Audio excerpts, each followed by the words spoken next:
Gustav Holst was an English composer, arranger and teacher, best known for his orchestral work, The Planets.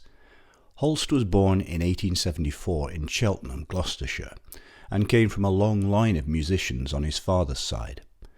Growing up, his ambition had been to make a career as a pianist, but neuritis in his right arm prevented this, so he trained as a composer instead.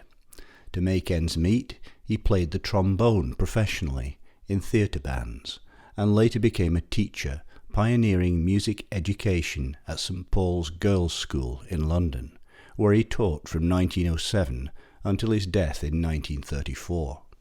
As a composer, Holst didn't achieve international fame until The Planets, which he wrote during the First World War, began to be played by orchestras in the post-war years.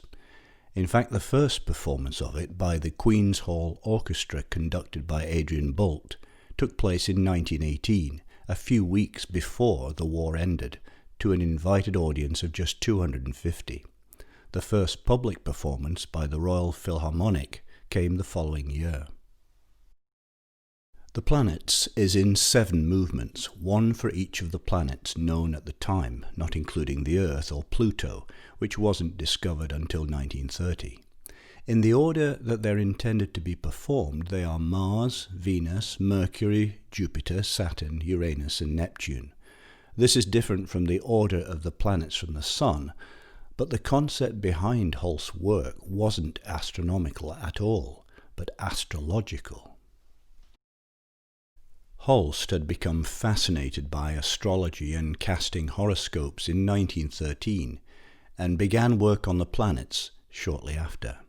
His composition also seems to have been influenced by his attending a performance of Arnold Schoenberg's 5 Pieces for Orchestra in January 1914.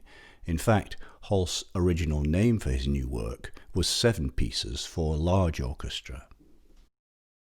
The first movement in The Planets, and the first to be written, is Mars, which Holst originally called The Bringer of War, without reference to the planet's name. It's a march, but with an unusual time signature of 5/4 instead of the typical 4/4 left-right march beat. Among its other distinctive features are strings played with the wood of the bow, timpani using hardhead sticks, and a solo on the euphonium. In fact, Mars is one of only 2 major classical pieces that call for a euphonium, the other being Mussorgsky's Pictures at an Exhibition. Various versions of Mars and of the other movements in The Planets regularly appear in other forms of music, such as progressive rock and film scores. King Crimson and Emerson, Lake and Palmer, for instance, have both recorded tracks based on Mars. The second movement, Venus, is in complete contrast to the energy, bombast and relentless drive of Mars. It's quiet, reflective and sensitive, with passages featuring harp and flute, solo violin and shimmering strings. The tempo picks up again with Mercury, but in place of the menace and weight of Mars there's lightness and humour. Mercury bounces along as befits its role as music of the winged messenger. The Jupiter movement combines beauty and majesty. Its most iconic theme is used in the patriotic hymn, I Vow to Thee, My Country. Then comes Saturn, which Holst designated the bringer of old age.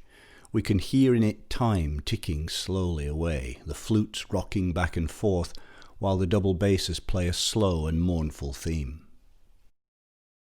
Uranus is the magician, but this is no subtle magician relying on sleight of hand, but an in-your-face interpretation that begins with a fanfare of timpani and brass, struts around and ends with a great glissando on the pipe organ.